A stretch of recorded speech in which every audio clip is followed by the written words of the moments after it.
Down to earth का बहुत ही important article है। इससे रिलेटेड एक क्वेश्चन यूपीएससी में आ भी चुका है, रेड सैंडर्स या सैंडर चंदन से रिलेटेड। न्यूज़ क्या है? Red sanders falls back in IUCN endangered category. जो भारत में लाल चंदन पाया जाता है उसको फिर से international union for conservation of nature ने इंडेंजर्ड कैटेगरी में डाल दिया है, यानी इस चंदन की स्थिति और अधिक खराब हो गई है लाल चंदन की। तो चलिए देखते हैं कि ये है क्या। अगर आप लाल चंदन की बात करोगे तो आपने एक मूवी ज़रूर देखी होगी, इस टाइम काफ़ी हिट भी, बड़ी हिट है, जिसका नाम है पुष्पा राज। अगर आपने मूवी देखी होगी, पूरे भारत में इस टाइम वो अकेले राज कर रही है। उस मूवी का नाम है पुष्पा राज। और उस मूवी में आपने देखा होगा कि जो उसके मेन एक्टर हैं अल्लू अर्जुन साहब, जो भी उनका नाम हो, अगर मैं कुछ गलत बोल रहा हूँ उसके लिए माफ़ी चाहता हूँ, वो इसका काफ़ी बड़ी मात्रा में इसकी तस्करी करवा रहे हैं और पुलिस से बचते हुए। तो ये जो इसकी तस्करी होती है ये बहुत ही एक बड़ा संकट का मतलब विषय है। क्यों? क्योंकि भारत में इसको जो ये लाल चंदन, भारत में ही एकमात्र ऐसा भारत देश है जहां पर केवल आप देखोगे कि लाल चंदन पाया जाता है या रेड सैंडर्स पाया जाता है। ये देखिए लिखा हुआ है, native of India grows only in India. तो लाल चंदन का जो पेड़ है ये केवल भारत में पाया जाता है और भारत के पूर्वी घाट में, ईस्टर्न घाट में पाया जाता है। अगर हम भारत का मैप बनाएं तो इन क्षेत्रों में आप देखोगे, एक मिनट, आंध्र प्रदेश, केरल और तमिलनाडु के क्षेत्रों में आप देखोगे कि लाल चंदन पाया जाता है। तो ये केवल भारत में पाया जाता है।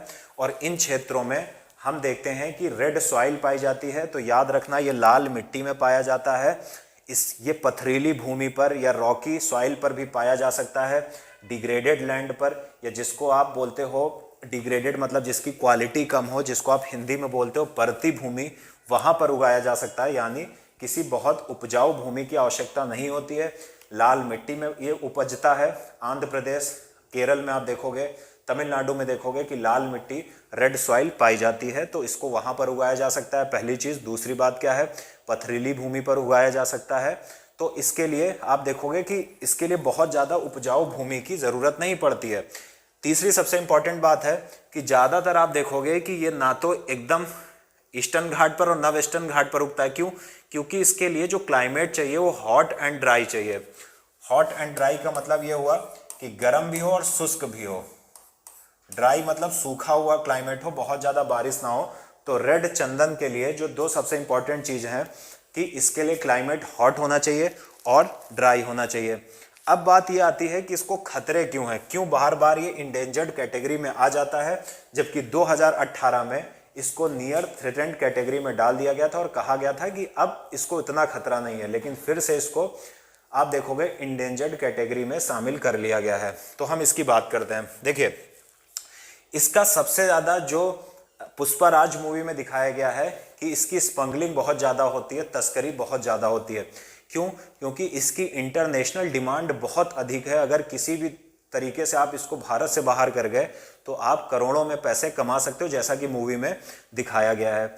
दूसरी चीज़ क्या है कि यहाँ पर पालतू जानवर लोग चराने के लिए ले आते हैं, ग्रेजिंग के लिए ले आते हैं, और वो क्या करते हैं, इसकी जो छोटे छोटे पौधे होते हैं उनको खा जाते हैं, जिससे भी इसको नुकसान होता है। तीसरी चीज़ क्या है कि फॉरेस्ट फायर के कारण ये जल भी जाते हैं, ये भी इसकी कमी का एक बड़ा कारण है।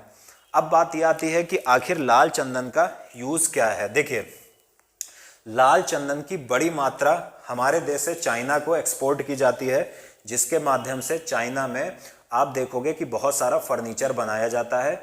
दूसरी बात क्या है, कॉस्मेटिक जितना भी सामान बनता है उसमें चंदन का यूज़ बहुत होता है। आपने कई क्रीम्स में लिखा होगा कि इसमें चंदन का यूज़ होता है। इसी तरह हम देखेंगे मेडिकल फील्ड में चंदन का कई प्रकार की आप देखोगे दवाओं में इसका प्रयोग किया जाता है। इसी तरह हम देखते हैं कि कई म्यूजिकल इंस्ट्रूमेंट बनाने में भी लाल चंदन का प्रयोग किया जाता है।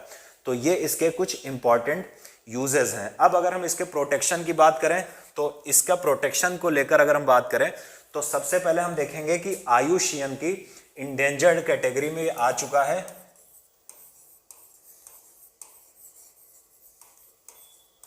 और साथ ही साथ अगर हम देखें साइट्स की अपेंडिक्स 2 में ये शामिल है, और साथ ही साथ जो भारत का वाइल्ड लाइफ प्रोटेक्शन एक्ट 1972 है उसके शेड्यूल 2 में इसको जगह दी गई है। तो साइट्स के अपेंडिक्स 2 में, वाइल्ड लाइफ प्रोटेक्शन एक्ट के आप देखोगे कि शेड्यूल 2 में, और सबसे इंपॉर्टेंट है जिससे क्वेश्चन पूछा जा सकता है, कि इसको इंडेंजर्ड कैटेगरी में शामिल कर लिया गया है, यानी ये लुप्त प्राय है।